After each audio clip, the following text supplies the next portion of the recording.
Hello আমার দুষ্টু মিষ্টি বন্ধুরা, আশা করি তোমরা সবাই খুব ভালো আছো। আমরাও খুব ভালো আছি। তোমরা এখন চলে এসেছো অঞ্জলিদের বাড়িতে। তো চলো এবার দেখা যাক তারা কি করতে থাকে। আজকে তো অঞ্জলিরা বাজারে কেনাকাটা করতে যাবে, ওই জন্য তারা গাড়িতে উঠে পড়েছে অঞ্জলি আর গুঞ্জা। বাচ্চারা তো সবাই বাড়িতে আছে, আর তারা ওই জন্য বাচ্চাদেরকে বলে যায় যে তারা যেন একদম দুষ্টুমি করে না। বাচ্চারা আমরা তাহলে চললাম, তোমরা শান্তভাবে বসে বসে গল্প করো নিজেদের মধ্যে, ঠিক আছে? হ্যাঁ মা। ঠিক আছে আন্টি। এই বলে অঞ্জলি আর গুঞ্জা চলে গেল গাড়িতে করে।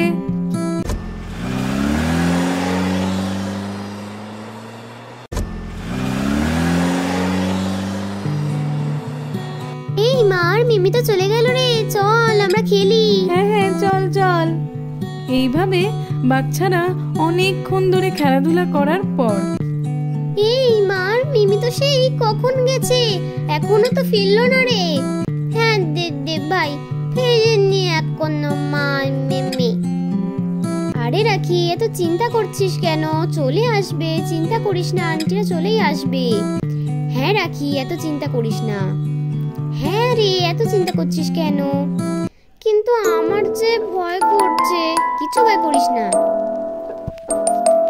এই এবার তো সন্ধে হয়ে গেল রে, এখনো তো মা আর মিমি আসলো না। চিন্তা করিস না, চলেই আসবে। না, এত দেরি কোনোদিন হয় না। হ্যাঁ রে ঈশা, তুই ঠিক বলেছিস, এত দেরি কোনোদিন হয় না। বাবা ওটা কি? কেমন বিকট দেখতে। ও বাবা, আমাদের ভয় করছে তো।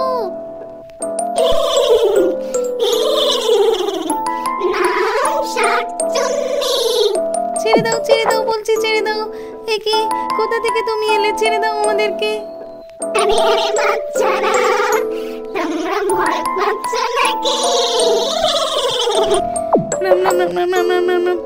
আমার খুব ভয় করছে, যে খুব ভয় করছে।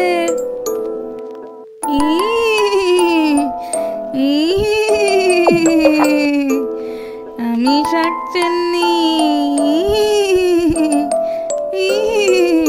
তোমাদেরকে নিয়ে যাব। না না না না, ছেড়ে দাও ছেড়ে দাও, আমাদেরকে ছেড়ে দাও। তো বন্ধুরা, বাচ্চারা তো খুবই ভয় পেয়ে যায়। ভয় পেয়ে তারা টক টক করে কাঁপছিল আর গুটিসুটি মেরে বসে ভাবছিল যে মা গুঞ্জা আন্টি কখন আসবে। তারপরে শাকচুন্নিটার মুখটা যখন তার হাতে চলে আসে আর সে ওটাকে ঘোরাতে থাকে, বাচ্চারা তো দেখে খুবই ভয় পেয়ে যায়। তারপর তারা বলতে থাকে যে ওকে ওকে ওকে, ওই দেখো ওই দেখো, মুখটা তার হাতে চলে এসেছে। আমাদেরকে ছেড়ে দাও, আমাদেরকে ছেড়ে দাও। রাখি রাখি, সরে চল সরে চল, এগিয়ে আসছে যে। তোদেরকে আজকে আমি নিয়ে যাব, ছাড়বই না তোদেরকে। ওরে বাবা রে, ওই খুব ভয় করছে, ভয় করছে, কখন যে আসবে মা গুঞ্জা আন্টি। হ্যাঁ দিদি ভাই, খুব ভয় করছে। এইভাবে শাকচুন্নিটা বাচ্চাদেরকে খুবই ভয় দেখাচ্ছিল। আর বাচ্চারা এটা দেখেই তো অবাক যে একবার শাকচুন্নিটা মেয়েদের মতো হয়ে যায়, সে আবার ছেলেদের মতো, আবার মুখটা কেটে নিয়ে হাতে চলে আসে। তারা কি করবে কিছুই বুঝতে পারছিল না। চল বলছি, তোরা আমার সাথে চল, নইলে তোদেরকে এখানেই খেয়ে ফেলবো। এমন সময় অঞ্জলি আর গুঞ্জা তো কেনাকাটা করে বাজার থেকে ফিরে আসে। শাকচুন্নিটা সেটা দেখে সে পিঙ্কির শরীরে ঢুকে যায়। পিঙ্কি তৎক্ষণাৎ অজ্ঞান হয়ে যায়। আর বাচ্চারা তো বুঝতে পারে না যে শাকচুন্নিটা কোথায় গেল। তারা তখন বলতে থাকে শাকচুন্নিটা কই গেল কই গেল। ছাড়া পিঙ্কির কাছে যেতে ভয় পাচ্ছিল, কারণ পিঙ্কি কেমন একটা করছিল, আবার অজ্ঞান হয়ে যাচ্ছিল, কিছুই বুঝতে পারছিল না। তারপরে অঞ্জলি আর গুঞ্জা এলো আর বাচ্চাদেরকে জিজ্ঞেস করছিল যে তারা এরকম গুটিসুটি মেরে কেন বসে আছে, কি হয়েছে, আর পিঙ্কিই বা কেন শুয়ে আছে। আন্টি আন্টি, আজকে না একটা ভূত এসেছিল বাড়িতে, তার মাথাটা কাটা, একবার ছেলেদের মতো একবার মেয়েদের মতো, কিছুই বুঝতে পারছিলাম না। আরে আরে কি বলছো? ভূত বলে আবার কিছু হয় নাকি? সব তোমাদের মনের ভুল।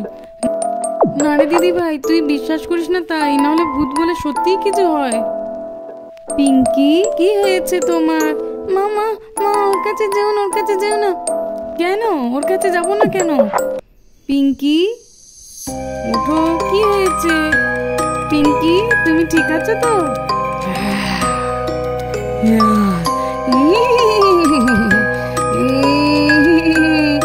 কাউকে ছাড়বো না, কাউকে ছাড়বো না। আন্টি আন্টি, ওর কাছে যেও না, যেও না, ওকে তো ভূতে ধরেছে মনে হয়, যেও না। এ দিদি, তুই এখানে থাক বাচ্চাদেরকে নিয়ে, আমি যাই, গিয়ে দেখি ওঝাকে ডেকে আনি। এছাড়া তো কোনো উপায় নেই, তুই বাচ্চাদেরকে দেখে রাখ, আমি যাচ্ছি রে। হ্যাঁ ঠিক আছে, যা। অঞ্জলি সমস্ত বাচ্চাদেরকে তার কাছে নিয়ে বসে রইল। বাচ্চারা খুব ভয় পাচ্ছিল, আর পিঙ্কি মাঝে মধ্যে কেঁপে কেঁপে উঠছিল আর কি সব বিড়বিড় করছিল। ওদিকে গুঞ্জা ওঝাকে ডাকতে গিয়েছে। আসুন আসুন তান্ত্রিক বাবা, আসুন। কই, কোথায় বউ? হুং ক্রিং হিংচিং, আসুন না। এই যে দেখুন, এই বাচ্চা মেয়েটার মধ্যেই মনে হয় ভূতটা ঢুকেছে। দেখছি আমি, দাঁড়া। ওং হিং ক্রিং চটপট। হ্যাঁ, বাচ্চাটার শরীরে একটা ভূত ঢুকেছে, তবে চিন্তা নেই, আমি ওই ভূতটাকে তাড়িয়েই ছাড়বো। ওং হিং ক্রিং চটপট। দিদি, এই দিদি, এই তুই ঠিক আছিস তো? বাচ্চারা সব ঠিক আছে তো? হ্যাঁ রে, হ্যাঁ ঠিক আছি। ওং হটপট ঝটপট কটাস, ভূত চলে যা ঝটপট ঝটাস, চলে যা ঝটপট ঝটাস, যা বলছি যা, ঝটপট ঝটাস। ওং হিং ক্রিং কটাস কটাস, ওং হিং ক্রিং ঝটপট ঝটাস কটাস। তোকে আমি মেরে ফেলবো, তুই কেন এসেছিস? কটাস মটাস, ভূত ছেড়ে যাবে ঝটাস কটাস। তুই চলে যা বলছি শাকচুন্নি, ঝটাস পটাস। তোকে আমি কিছুতেই এই বাচ্চাটার শরীরে থাকতে দেব না। ঝটপট কটাস, তোকে আজকে যেতেই হবে এখান থেকে, যেতেই হবে। ঝটপট ছটাস, অং ক্রিং হিং কটাস। মামা দেখুন না, দেখো না কি করছে, আমার খুব ভয় করছে। হ্যাঁ, যাব না, আমি যাব না। ছটাস, যেতে তোকে হবেই। হিং ক্রিং কটাস। বাবা, আপনি ভূতকে ছাড়াতে পেরেছেন? না রে, ও খুব শক্তিশালী, ওকে আমি গঙ্গা জল দিয়ে ছাড়াবো। কোথায় আছে গঙ্গা জল বল? ওই তো ওই তুলসী তলায় আছে, চলে যান, ওখানেই পেয়ে যাবেন। ঠিক আছে, চটাস। ওং হিং ক্রিং চামুন্ড ঝটাস। ওং হিং ক্রিং শুদ্ধ জলং কটাস। যা বলছি যা তুই এখান থেকে। জ্বলে গেল, আমার গা জ্বলে গেল। হে তান্ত্রিক, তুই আমাকে এই জল কেন দিলি? ও জ্বলে গেল, আমার গা জ্বলে গেল, ওদেরকে আমি শেষ করে ফেলবো। দাঁড়া, কোথায় যাবি তুই? ওং ঝটপট ঝটাস, বেরিয়ে যা বলছি কটাস। ওং ক্রিং কটাস। ওরে, ভূতটা তান্ত্রিকের সঙ্গে আর না পেরে পালিয়ে গেল পিঙ্কির শরীর ছেড়ে। সেটা দেখে বাচ্চারা তো সবাই খুশি হয়ে যায়, আর অঞ্জলি আর গুঞ্জাও মনে শান্তি পায়। পিঙ্কি, তুমি ঠিক আছো? চিন্তা নেই, ও এবার ঠিক হয়ে যাবে মা। ভূতটাকে যে আমি তাড়িয়েই ছেড়েছি। ধন্যবাদ আপনাকে তান্ত্রিক বাবা। ঠিক আছে, আমি এবার চললাম। এই বলে তান্ত্রিক সেখান থেকে চলে যায়, আর পিঙ্কিও এখন আগের থেকে অনেকটাই ঠিক হয়ে যায়। পিঙ্কি, তোর কিছু হয়নি তো? না রে, আমার কিচ্ছু হয়নি, শুধু একটু মাথাটা ঘুরছে। আচ্ছা ঠিক আছে, তুই রেস্ট নিবি, ভালো করে দেখবি, ঠিক হয়ে যাবে। হ্যাঁ বাচ্চারা, এখন সব কিছু ঠিক আছে। তো বন্ধুরা, আজকের মতো এই পর্যন্ত। ভালো লাগলে চ্যানেলটাকে সাবস্ক্রাইব করতে একদম ভুলবে না। দেখা হবে পরের একটি এপিসোডে।